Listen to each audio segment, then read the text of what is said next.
Esqueça o lançamento de torre de tanque e dê uma olhada no lançamento de tampa de depósito de combustível. O que vamos ver hoje é realmente interessante. 18 de junho de 2026, estamos no 5º ano e no dia 116 desde o início da invasão em grande escala. Sejam muito bem-vindos, eu os saúdo para o relatório de situação. Moscou está pegando fogo e nós também vamos dar uma olhada nisso hoje no relatório de situação. Houve um ataque massivo a uma das refinarias mais importantes do país e principalmente da região. Vamos também analisar brevemente a situação na Crimeia, onde coisas interessantes acontecem ao mesmo tempo. Mas Moscou é atualmente o lugar para se estar, pelo menos se você for um drone ucraniano que procura alvos interessantes aqui e os explode. Porque aqui uma refinaria foi atacada, e de tal forma que um drone atingiu um petroleiro, causando uma explosão tão forte que levantou a tampa do depósito e a lançou vários metros para o alto. Isso também gerou muito potencial para memes. Aqui está uma breve seleção das melhores imagens que encontrei durante minha pesquisa. Tudo isso aconteceu aqui, no alfinete verde, nesta marcação. Ali fica a refinaria e aqui em cima fica o Kremlin. Temos aqui uma diferença de poucos quilômetros para um lugar tão importante para a propaganda russa. Aliás, o Monobank ucraniano agora oferece seriamente um novo design para seus cartões de crédito. Como você pode ver, está pegando fogo no local. Também achei interessante este vídeo que mostra o incêndio na refinaria. As enormes nuvens de fumaça e um funcionário do posto de gasolina que já está bloqueando a entrada do posto. Não tem como descrever melhor a situação na Rússia agora. Ao mesmo tempo, unidades de defesa antiaérea tentam combater o enxame de drones o melhor que podem, mas, como dá para ver, só com sucesso moderado. A maioria está equipada com fuzis de assalto AK-40 e 7 que fazem pouco ou quase nada de efeito. Enquanto isso, alguém aqui tentou derrubar um drone com um míssil antiaéreo portátil. Mas logo depois, já é possível ver o próximo drone no céu, que se aproxima do alvo vindo de uma direção completamente diferente. Tentam interceptar o drone ucraniano com míssil antiaéreo, mas falham. Eles erram o drone, que continua voando em direção ao alvo, já atingido várias vezes. Também aqui é possível ver um vídeo em que várias medidas de defesa antiaérea falham e drones lentos e de construção simples voam tranquilamente pelo espaço aéreo sobre Moscou. O que esse homem está arrumando na plataforma elevatória? Claro que nada, pois o que vemos aqui é um soldado russo de defesa antiaérea que, em uma plataforma elevatória estendida, deve tentar repelir drones que se aproximam. Enquanto a internet continua criando memes sobre o ataque, os soldados russos de defesa antiaérea tentam interceptar drones ucranianos e a guerra chega em casa, o céu sobre Moscou escurece. Não só porque está anoitecendo, mas também porque a fumaça preta dos vários focos de incêndio dentro do complexo da refinaria se espalha sobre as áreas residenciais e as escurece. Naturalmente, aqui também chove, assim como aconteceu antes nos ataques em Tuapse. Chove óleo do céu, que se acumula nos carros e nos telhados da cidade. O interessante aqui foi um dos novos drones Shahed. Drones que os ucranianos chamam de Behemoth, que apresentei dias atrás por meio de um jurista de armazém. O uso atual mostra como o planejamento, desenvolvimento, testes e aplicação real neste conflito ocorrem de forma muito rápida. No ataque, porém, não participaram apenas drones, mas também mísseis de cruzeiro ucranianos, que podem ser vistos aqui. A classificação aí é um pouco difícil, porque tecnicamente um drone Shahed, de acordo com certas definições, também seria considerado um míssil de cruzeiro e não um drone. Mesmo assim, os ucranianos continuam chamando de drone. Aqui você pode ver uma RS. Um Ucraniana, ou seja, um drone com motor a jato, com alcance de cerca de 700 a 800 km e uma ogiva de até 100 kg. Nem só alvos de alto valor, como a refinaria, foram atingidos, alguns também foram perdidos, ou por dados de voo programados incorretamente, ou por medidas de soft kill, como por exemplo, bloqueadores de sinal que foram instalados no meio da cidade e que fazem com que os drones saiam do curso e não consigam mais navegar. Na maioria das vezes, eles mantêm o curso atual e caem quando o combustível ou a energia acabam. Isso faz sentido em áreas pouco povoadas, pois o drone simplesmente voa, sobre os telhados e cai em algum lugar desabitado ou é abatido. Onde isso não faz sentido é bem no meio de uma cidade, onde há tantas casas residenciais, principalmente prédios altos, que acabam funcionando como verdadeiras armadilhas para drones, o que é totalmente inadequado. O drone não pode fazer nada, o drone também não desvia mais. Ela também não pode, pois está sendo interferida. Por isso, esse tipo de ação costuma ocorrer em áreas pouco povoadas, não em cidades com muitos prédios altos. Por que acho que isso não foi intencional? Na internet sempre há dois lados, especialmente em opiniões. Muitos agora dizem, como pode ser que, quando cidades como Kiev são atacadas, dizem que a Rússia está cometendo crimes de guerra, mas quando cidades como esta aqui, ou prédios residenciais, são atacados, dizem que foi apenas um meio para um fim. Bem, preste atenção, é bem simples. Em primeiro lugar, foi a Rússia que começou essa guerra e ataca civis todos os dias, o que, é claro, não deveria justificar crimes de guerra. Mas, por outro lado, e esse é na verdade o ponto mais importante, os ucranianos tiveram que reunir imensos recursos para realizar um ataque desse tipo, realmente para poder atingir os alvos certos e importantes.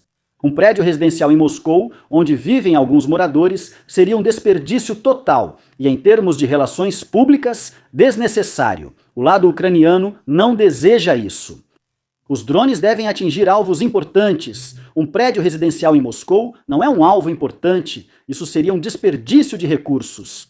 Assim como aqui, havia um guindaste no caminho. Ninguém aqui se questionou por que atacaram um guindaste. Eles não atacaram diretamente, mas indiretamente, talvez por bloqueadores de sinal ou por não saberem do guindaste aqui. O guindaste suportou tudo, provavelmente era alemão. A Rússia tem vários cinturões de defesa antiaérea. E eles foram identificados por analistas realmente muito bons e registrados em um mapa. Aqui também é sugerido de forma brincalhona que talvez devesse ser construído mais um anel de defesa ao redor da cidade, para que da próxima vez funcione definitivamente melhor. Confiram o perfil dele no X, sempre tem boas informações sobre esse assunto. Aliás, a refinaria fica aqui, bem no meio, e na verdade em um lugar onde deveria estar segura, mas não está. E enquanto se observa os incêndios e vê a refinaria nas regiões mais importantes do país, e os moradores sabem que a guerra que eles trouxeram agora chegou em casa, surge uma pergunta. Uma pergunta que, segundo o Kremlin, nem deveria ser feita, porque a pergunta é: o que a defesa antiaérea está fazendo agora? Talvez vocês possam me responder nos comentários. Esses dois moradores, por exemplo, não sabem responder. Eles assistem ao espetáculo e acham épico ver a refinaria sendo destruída. Depois, um deles afirma que os veículos blindados e sistemas de defesa antiaérea estão ativos. O outro apenas pergunta: que sistemas de defesa antiaérea? Depois, eles conversam sobre isso como se a situação fosse um jogo de Call of Duty e dizem que hoje não querem mais ir trabalhar. Muito simpáticos esses caras.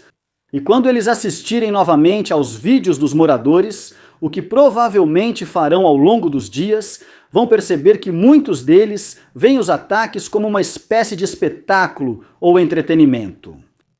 Por que isso acontece? Bem, quando o povo se distancia tanto do Estado, ou o Estado se isola tanto do povo, então, para o cidadão comum, não são simplesmente refinarias dele ou nossas refinarias que explodem, mas sim as refinarias daqueles lá de cima ou daqueles do Kremlin. Enquanto os dois pensam em não começar o trabalho, outros já interromperam o serviço e estão filmando toda a situação. Ao fundo, já se pode ver as grossas nuvens de fumaça da refinaria. Enquanto elas passam pela região, dá para ouvir drones no céu. Conte comigo quantos drones você consegue ver nesse trecho curto.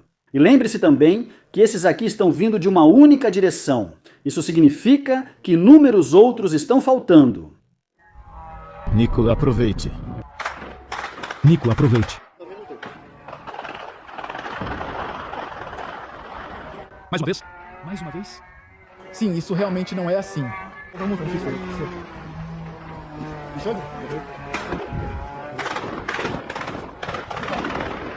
Isso realmente não é assim.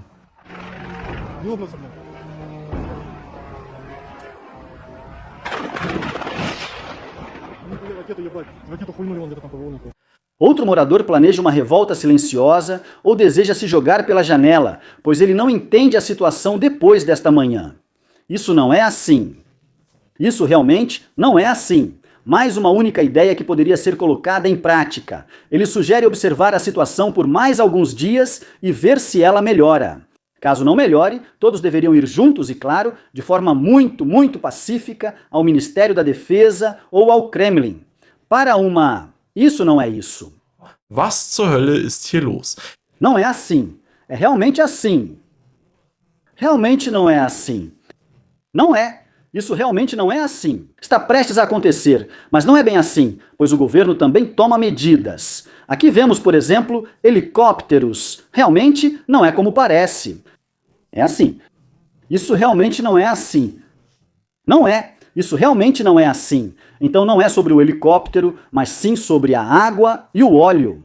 Isso aprendemos já na escola primária, quando os bombeiros ensinam sobre prevenção de incêndios.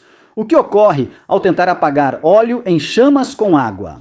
A água vai para baixo do óleo, o óleo flutua sobre a água e começa primeiro a espirrar pegando fogo para todos os lados e segundo, ele se espalha muito mais facilmente pelo ambiente e, claro, acaba incendiando outras coisas. Vale lembrar, ainda pegando fogo. No final das contas, você só faz com que o óleo se espalhe ainda mais facilmente. A intenção de apagar assim até é boa, mas não funciona. Eu também tenho a impressão de que eles querem agir rapidamente por conta própria. Mas definitivamente não pensaram direito, se realmente querem apagar o óleo desse jeito, embora eu reconheça o maior respeito pelos pilotos. Porque voar por onde drones estão circulando e a defesa antiaérea pode atingir qualquer coisa é algo que eu diria que precisa ter nervos de aço. O que a propaganda russa fala sobre isso? Veja um trecho do programa do nosso propagandista favorito.